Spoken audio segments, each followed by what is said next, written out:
Hi guys, I welcome you to our YouTube channel FYD Online। FYD Online platform पर आपका स्वागत है। जैसा कि आपको पता है कि FYD Online क्या है। FYD Online एक ऐसा प्लेटफॉर्म है जहां पर आपको 9th 10th की इंग्लिश और संस्कृत की वीडियोस अपलोड की जाती हैं और 11th 12th में सेपरेट टीचर्स के द्वारा आपको फिजिक्स के वीडियोस उपलब्ध कराए जाते हैं। और हमारा प्रयास है कि हम जल्द ही साइंस और 10th के साइंस और मैथमेटिक्स की वीडियोस जल्द से जल्द आपको उपलब्ध करा सकें, क्योंकि अभी सूचना आ चुकी है कि सितंबर से स्कूल खुलने वाले हैं। अतः हमारा प्रयास है कि आपके रेगुलर जो भी सब्जेक्ट चलते हैं इन एवरी क्लास जितने भी सब्जेक्ट्स आपके एनसीईआरटी बेस्ड सिलेबस के अकॉर्डिंग चलते हैं उन सब के हम वीडियोस आपको उपलब्ध करा सके, ये हमारा प्रयास है। क्योंकि हमारा डेस्टिनेशन भी क्या है कि medium between dreams and destination, अर्थात हम आपके सपनों और आपके मंजिल के बीच का माध्यम बनकर उभरना चाहते हैं और आपके सपनों को आपकी मंजिल तक पहुंचाना चाहते हैं। So guys, let's see that what we are learning. हम क्या सीख रहे थे? हम पढ़ रहे थे अबाउट टेंसेस। टेंस में पढ़ने प्रेजेंट टेंस के चारों पार्ट जान लिए थे। प्रेजेंट इंडेफिनिट हो गया था, यानी कि प्रेजेंट सिंपल।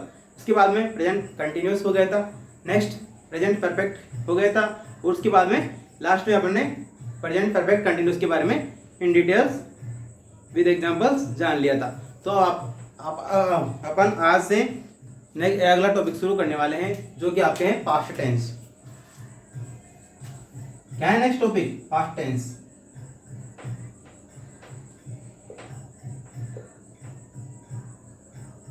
पास्ट का मतलब होता है अतीत, अर्थात जो कुछ पीछे निकल चुका है, अभी समय बीत चुका है, उसी को अपन पास्ट या अतीत बोलते हैं, अर्थात भूतकाल बोलते हैं। भूतकाल में क्या होता है कि जो अपने समय बीत चुका है उसके बारे में अवबोध होता है, उसके बारे में बोध कराया जाता है इसके वाक्यों के द्वारा। तो इसके कितने पार्ट्स होते हैं इसके भी मैंने पहले फर्स्ट लेक्चर में आपको बता दिया था कि every sentence has 4 parts. Every sentence has 4 parts, अर्थात प्रत्येक जो टेंस होता है, प्रत्येक जो काल है उसके 4 भाग होते हैं। प्रेजेंट का पार्ट 4 हो गए, पास्ट के 4 हो जाएंगे, उसके बाद में फ्यूचर के भी 4 पार्ट्स होंगे। उसी प्रकार से अपन ले रहे हैं पास्ट टेंस सेकंड नंबर पे, तो पास्ट टेंस के भी 4 भाग होते हैं। पहला क्या है? पहला है आपके प्रेजेंट सिंपल या फिर प्रेजेंट इंडेफिनिट। तो अपन पहला पार्ट आज शुरू करने वाले हैं प्रेजेंट इंडेफिनिट। सॉरी पास्ट वाला पढ़ रहे तो पास्ट इंडेफिनिट। पहला पार्ट है past indefinite. Past indefinite tense, इसको अपन पास्ट सिंपल भी बोल देते हैं, पास्ट सिंपल। तो इसकी क्या पहचान है? तो पहचान के बारे में जान लेते हैं। क्या इसकी डेफिनेशन है उसको देखते हैं। पास्ट इंडेफिनिट की क्या पहचान और क्या डेफिनेशन है।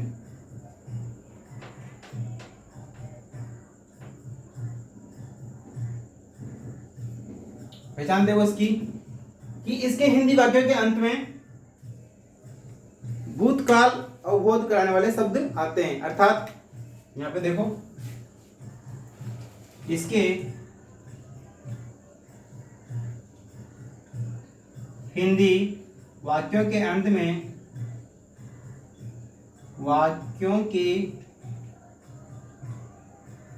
में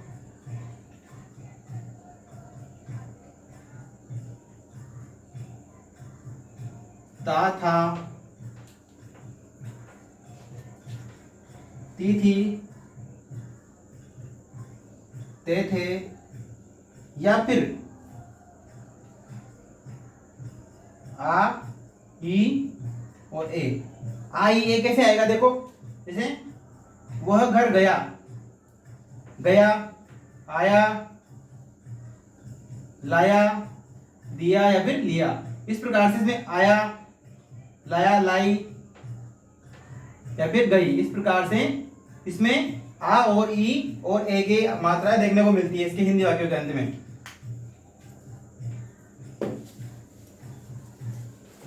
इसके हिंदी वाक्यों के अंत में ता था, ती थी, ते थे, आ, ई, ए आदि देखने को मिल जाते हैं।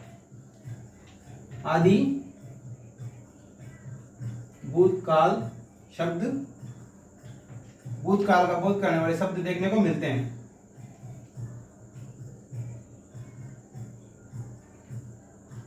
कराने वाले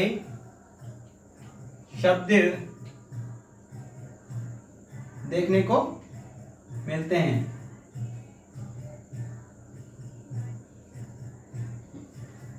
अर्थात सीधी सी बात है कि जिस टेंस के अर्थात जिस हिंदी वाक्य के अंत में ता था, ती थी, ते थे या फिर आ, ई, ए अर्थात आया, गया, गई, खाया, पिया, सोया, सोई आदि कुछ देखने को मिलता है, तो वहां पे बनी किसको देखेंगे? पास्ट इंडेफिनिट टेंस के रूप में उसको आइडेंटिफाई कर लेंगे और उसी के अंतर्गत अपन इसको ट्रांसलेट इंग्लिश में करते रहेंगे। तो आप पहचान को लिख लीजिए। उसके बाद में अपन अफर्मेटिव सेंटेंस के बारे में जानेंगे, किस प्रकार से अफर्मेटिव सेंटेंस बनेंगे और उसका क्या रूल होगा, उसके बारे में अपन जानेंगे। तो पहचान आई थिंक आपने पहचान लिख ली होगी।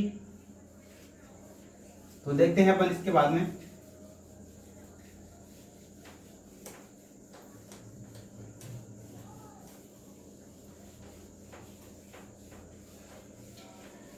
इसके अफर्मेटिव सेंटेंस का फॉर्मूला है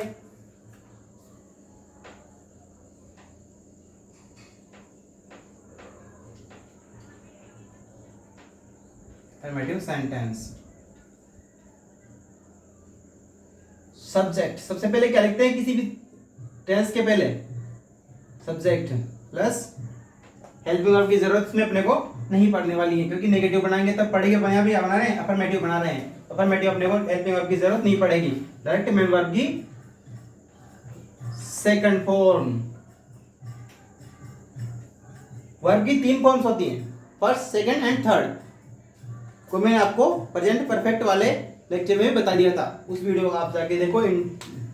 जो हमारा उस वीडियो का लिंक है वो डिस्क्रिप्शन में दिया हुआ है, तो उसको जाके देखो कि थर्ड फॉर्म्स का यूज कैसे करते हैं, कहाँ करते हैं, वो आपको प्रेजेंट इंडेफिनिट टेंस वाले वीडियो में मिल जाएगा। तो उसमें देखो कि सब्जेक्ट प्लस मेन वर्ब की सेकंड फॉर्म प्लस क्या बच गया? ऑब्जेक्ट शेष रह गया। क्या शेष रह गया बच्चों? ऑब्जेक्ट। ऑब्जेक्ट को एंड में लिख देंगे, ये अपना फॉर्मूला कंप्लीट हो गया। तो इसी के अकॉर्डिंग अपन नेगेटिव, इंट्रोगेटिव प्लस नेगेटिव सारे फॉर्मूलाज बनाएंगे और उसके सेंटेंस को एग्जांपल को अपन जानेंगे। तो एक एग्जांपल लिखता हूं यहाँ पे कि वे, एग्जांपल है आपके, वे पिछले महीने यहां रहते थे। इसको आइडेंटिफाई करो आप, क्या आ रहा है? क्या यह जो वाक्य है ये अपने जो डेफिनेशन थी उसकी धारणा को कंप्लीट करता है? हाँ, ये कंप्लीट करता है। वे पिछले महीने यहाँ रहते थे, क्या आ रहा है? ते थे। एंड में क्या आ रहा है बच्चों? ते थे आ रहा है। तो ये किस सेंटेंस के अंतर्गत आएगा? पास्ट इंडेफिनिट टेंस के अंतर्गत या पास्ट सिंपल टेंस के अंतर्गत इस सेंटेंस को अपन कन्वर्ट करेंगे। तो कैसे कन्वर्ट करेंगे देखो, जान लेते हैं कैसे कन्वर्ट करेंगे, देखते हैं। अब देखो कि दे को क्या बोलते हैं, सॉरी वे को क्या बोलते हैं? दे बोलते हैं। तो मैं लिखता हूं फर्स्ट में सब्जेक्ट, दे लिख दिया। दे के बाद में क्या लिखना है? वर्ब, मेन वर्ब की सेकंड फॉर्म। सेकंड फॉर्म क्या है? कि लीव। रहने को क्या बोलते हैं अंग्रेजी में? रहने को क्या बोलते हैं? जैसे बोलूं कि I live in Kota, I live in Jaipur, I live in Delhi, तो रहने को क्या बोलते हैं? लीव। दे लीव। लीव तो हो गई फर्स्ट फॉर्म। क्या हो गई बच्चों? लीव क्या हो गई? आपके लीव फर्स्ट फॉर्म हो गई। उसको सेकंड फॉर्म कन्वर्ट करने के लिए उसके पीछे डी जोड़ देंगे। दे लिव्ड, कहां रहते थे? यहां, हियर। दे लिव्ड हियर, क्या बच गया? ऑब्जेक्ट, पिछले महीने। इसको क्या लिखेंगे? Last month. वे पिछले महीने यहां रहते थे। They lived here last month, वे पिछले महीने यहां रहते थे। अगर सेंटेंस में ago, last week, last month, ये सब यहाँ पे लास्ट ईयर देखने को मिलता है, तो वहां पर अपन ऐसे शब्दों में अपन यहाँ पे पास्ट इंडेफिनिट का यूज करते हैं। तो अपन ने एक अफर्मेटिव का एग्जांपल जान लिया। वे पिछले महीने यहाँ रहते थे। अगर मैं ये कहूँ कि मैं कल मंदिर गया था, आई वेंट आई के साथ में वेंट, क्योंकि इसमें सब्जेक्ट का कोई रोल नहीं होता कि जैसे इसके साथ में भी मैन वर्ब की सेकंड फॉर्म लगेगी और आई के साथ में लगेगी और वे के साथ में नहीं लगेगी, तो ऐसा कुछ नहीं है। यहाँ पे सेकंड फॉर्म का यूज प्रत्येक सब्जेक्ट के साथ में अपन करेंगे। तो जैसे बोलो कि मैं कल मंदिर गया था, मैं कल मंदिर गया था, गया था मतलब क्या है, था आ गया, आ भी आ गया और था आ गया, मतलब दोनों चीज आ गई। तो उसमें अपन क्या करेंगे, उसमें अपन आई गो फर्स्ट फॉर्म हो गई गो, तो गो की सेकंड फॉर्म क्या हो गई, गो की सेकंड फॉर्म होती है went. I went to temple yesterday, yesterday अगर एस्टरडे भी यहाँ पे आपके सेंटेंस में दिया हुआ है, एस्टरडे दिया हुआ है, तो वहां पर भी अपन पास्ट इंडेफिनिट को आइडेंटिफाई करते हैं। तो अपन ने पहला एग्जांपल जान लिया, तो उसके बाद में अपन देखते हैं अपन ने अफर्मेटिव को जान लिया, उसके बाद में नेगेटिव की तरफ बढ़ते हैं। तो देखो नेगेटिव कैसे बनाएंगे, इसको आप नोट डाउन कर लीजिए पहले।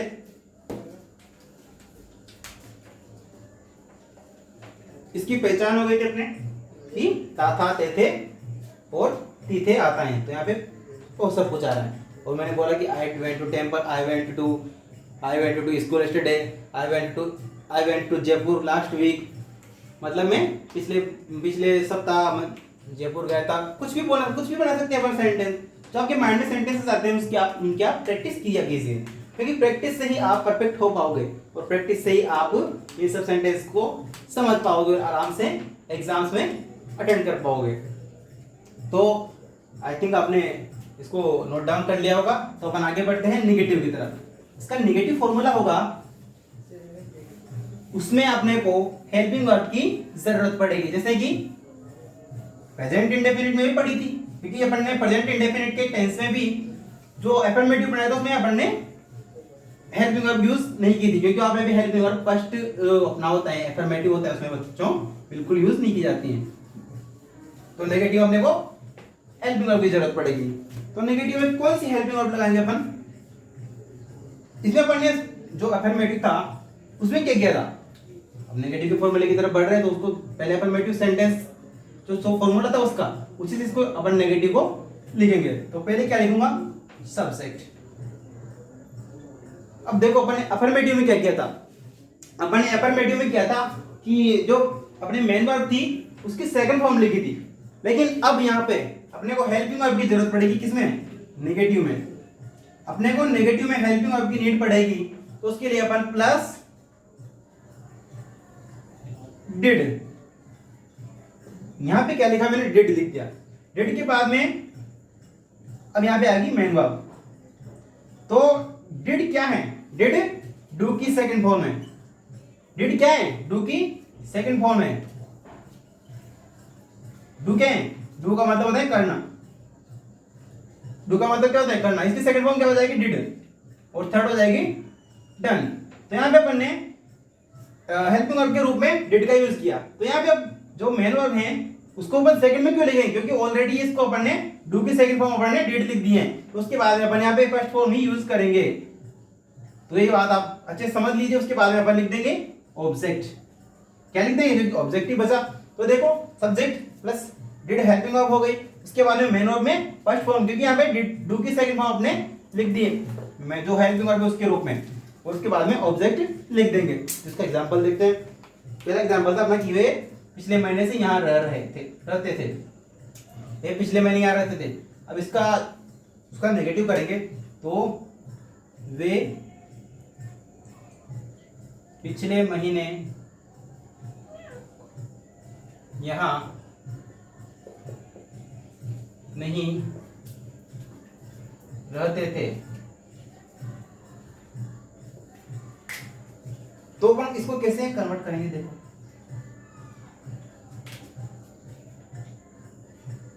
देखो अंग्रेजी में बोलते हैं दे।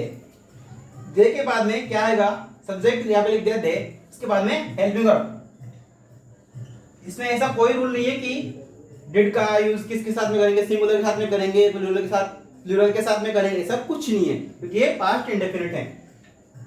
देखिए प्रेजेंट इंडेफिनिट में अपने को देखना मिला था कि डू एंड डज का यूज, दो उसमें दो हेल्पिंग वर्ब्स थी, लेकिन यहाँ पे एक हेल्पिंग वर्ब है, उसको अपन दोनों सब्जेक्ट के साथ में प्लूरल और जो अपने सिंगुलर है उन दोनों के साथ में यूज करेंगे। तो लिखो दैट डिड सॉरी ये देखो एक चीज यहाँ पे छूट गई, एक चीज वो लिख देता हूँ, प्लस इसमें आपने भी ध्यान नहीं दिया, नेगेटिव में क्या लगता है, नॉट, थर्ड प्लेस में नॉट लिख दो, ये यहाँ पे नॉट आ जाएगा, नॉट के बाद में मेन वर्ब की फर्स्ट फॉर्म वर्ड, उसके बाद में ऑब्जेक्ट लिखने में आएगा। देखो they did not, they did not live here last month, last month, वे पिछले महीने यहां नहीं रहते थे, क्या लिखा है वे पिछले महीने यहां नहीं रहते थे, दे डिड नॉट को अपन ऐसे भी लिख सकते हैं, डिडंट, क्या लिख सकते हैं बच्चों, didn't, they didn't live here last month, क्या लिख सकते हैं, डिड नॉट को शॉर्ट में डिडंट भी लिख सकते हैं, वहां पे देखो लिख रखा है मैंने, ऐसे भी इसको डिड नॉट को लिख सकते हैं, ये हो गया आपके नेगेटिव सेंटेंस हो गया। उसके बाद में बढ़ते हैं अपन इंट्रोगेटिव की तरफ, इंट्रोगेटिव की तरफ बढ़ते हैं। इंट्रोगेटिव में क्या होगा, प्रश्नात्मक, अर्थात प्रश्न सूचक जो एग्जाम्पल है या फिर जो सेंटेंस है उसमें कन्वर्ट किए जाते हैं इंट्रोगेटिव के अंतर्गत। इंट्रोगेटिव का फॉर्मूला क्या होगा, देख लेते हैं। फॉर्मूला होगा अपने, हेल्पिंग आगे ले लो, डिड, हेल्पिंग क्या है बच्चों, डिड प्लस सब्जेक्ट, डिड के बाद में सब्जेक्ट लिख दिया प्लस मेन वर्ब की first form plus object, and last जो मोस्ट इंपॉर्टेंट थिंग है वो है क्वेश्चन मार्क। ये हो गया आपकी इंट्रोगेटिव का फॉर्मूला। आप कैसे इसका सेंटेंस बनाएंगे, तो पिछला सेंटेंस था आपने कि वे पिछले महीने यहाँ रहते थे, वे पिछले महीने यहाँ रहते थे, अब इसका क्या बनेगा कि क्या वे पिछले महीने यहाँ रहते थे, did they live here last month,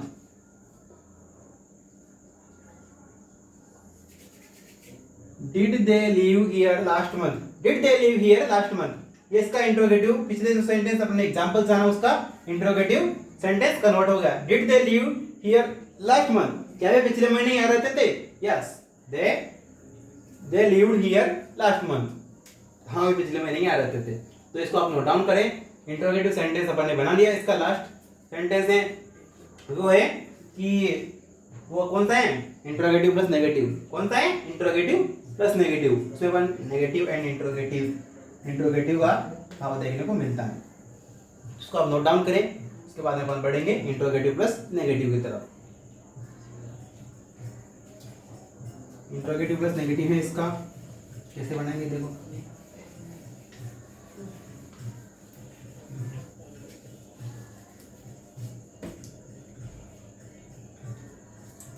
formula लिखते पहले, formula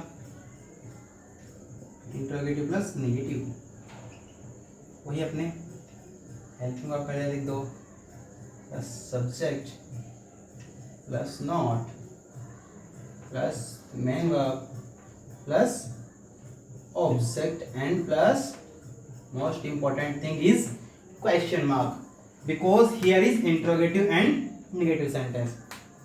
in the negative interrogative plus negative and interrogative, दो conditions we use here question mark, दोनों कंडीशन में, अर्थात इंट्रोगेटिव और इंट्रोगेटिव प्लस नेगेटिव दोनों क्वेश्चंस में, दोनों वाक्य में अपन इसमें क्वेश्चन मार्क का यूज डेफिनेटली करते हैं। तो देखो इसका सेंटेंस कैसे कन्वर्ट करेंगे, देखो इसका सेंटेंस बनाएंगे अपन, सेंटेंस कैसे बनेगा देखो, did they not live here last month, पीछे क्वेश्चन मार्क। सेंटेंस अपन इसका इंट्रोगेटिव प्लस नेगेटिव कन्वर्ट कर लिया है। पहले क्या लिखा, हेल्पिंग वर्ब लिख दी क्योंकि क्वेश्चन मार्क वाला वाक्य है, इंट्रोगेटिव प्लस नेगेटिव, इसलिए हेल्पिंग वर्ब पहले आएगी, उसके बाद में सब्जेक्ट लिख दिया, सब्जेक्ट के बाद में अपन लिख दिया नोट लिख दिया, नोट के बाद में मेन वर्ब लिख दी, मेन वर्ब की फर्स्ट फॉर्म ही यूज होगी क्योंकि यहाँ पे सेकंड फॉर्म ड्यू यूज कर लिया अपन ने। हियर कहाँ रहते थे, यहाँ रहते थे। कब रहते थे, पिछले महीने रहते थे, समय अपने पीछे लिख दिया। बता पिछले महीने, क्योंकि last month, last week, last year, last today, sorry last day, last night, तो उसके पीछे उसके साथ में अपन पास्ट इंडेफिनिट यूज करते हैं। तो अपन ने चारों सेंटेंस जान लिए। इसका अगर अपन बनाना चाहे तो डब्ल्यू एच वर्ड भी बना सकते हैं। डब्ल्यू एच वर्ड कैसे बनाए देखो।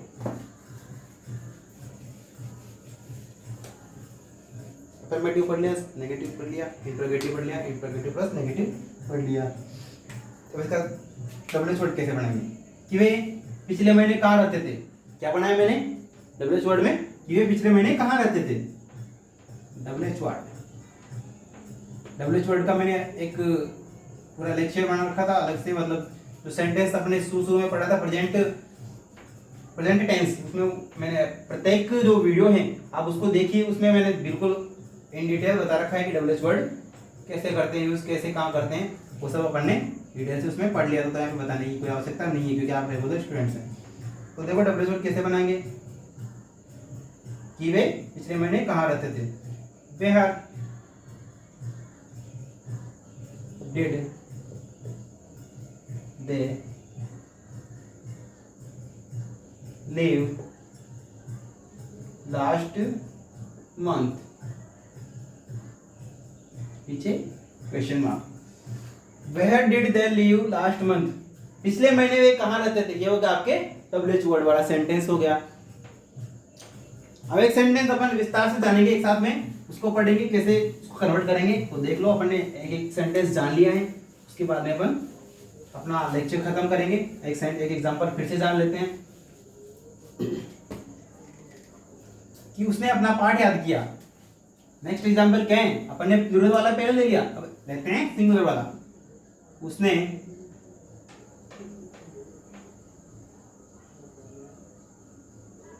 अपना पाठ याद किया।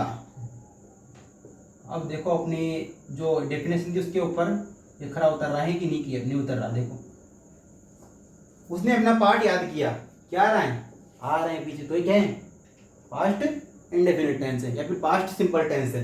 देखो कैसे कन्वर्ट करेंगे जल्दी से देख लो। ही, अगर यहाँ पे सी लिखूं तो यहाँ पे लेडीज जो गर्ल्स के लिए सी आता है और बॉयज के लिए ही आता है, तो कुछ भी लिख सकते हैं अपन, ही और सी दोनों यहाँ पे लिख सकते हैं।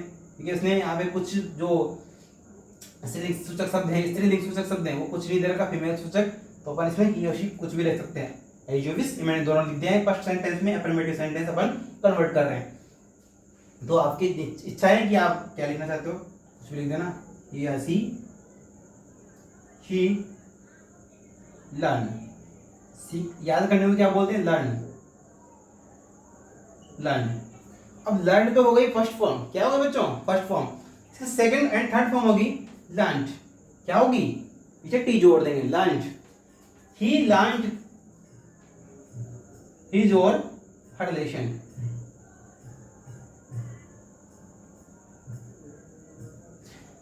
और सोचोगे मैंने हिज और हर दोनों क्यों लिखा,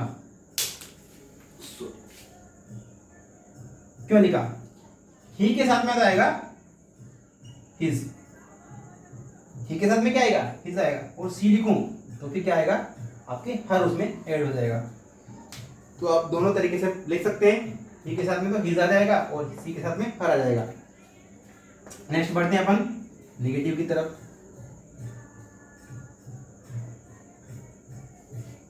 नेगेटिव देख लो, नेगेटिव कैसे बनाएंगे। पहले लिख दो सब्जेक्ट, सब्जेक्ट बाद में लिख दो helping verb plus not. Not लगाना भूला नेगेटिव में, क्योंकि नेगेटिव में नॉट नहीं लगाया तो फिर आपका सेंटेंस रॉन्ग हो जाएगा। ही डिडंट, इसको अपन डिडंट भी लिख सकते हैं, डिडंट, डिडंट क्या बोलते हैं इसको, डिडंट, क्या बोलते हैं, डिडंट। प्रोनाउंसिएशन सही होना चाहिए आपका। He didn't learn his relation, उसने अपना पार्ट याद नहीं किया। नेक्स्ट देखो इंट्रोगेटिव देख लो, इंट्रोगेटिव बनेगा did he learn his lesson, पीछे question mark and interrogative plus negative देख लो कि did he not learn his lesson, लाइशन। तो आपके चारों सेंटेंस अभी इसमें कन्वर्ट कर दिए एक साथ में। आप इसको नोट डाउन करें और अच्छे से प्रैक्टिस करें। अपना आज का हो गया पास्ट इंडेफिनिट टेंस और या फिर पास्ट सिंपल टेंस बिल्कुल कंप्लीट हो चुका है। इन डिटेल आपने जान लिया है कि कैसे इसको, इसके वाक्य जो हिंदी के वाक्य होते हैं उनको कैसे ट्रांसलेट करते हैं अंग्रेजी में। तो आप इसको नोट डाउन करें। और आपने अगर हमारा चैनल अभी तक सब्सक्राइब नहीं किया है तो हमारे चैनल को सब्सक्राइब करें, लाइक कमेंट एंड शेयर करें। अगर आपको वीडियो अच्छी लगे तो अपने रिश्तेदारों, अपने फ्रेंड्स को शेयर जरूर करें। नमस्कार, धन्यवाद।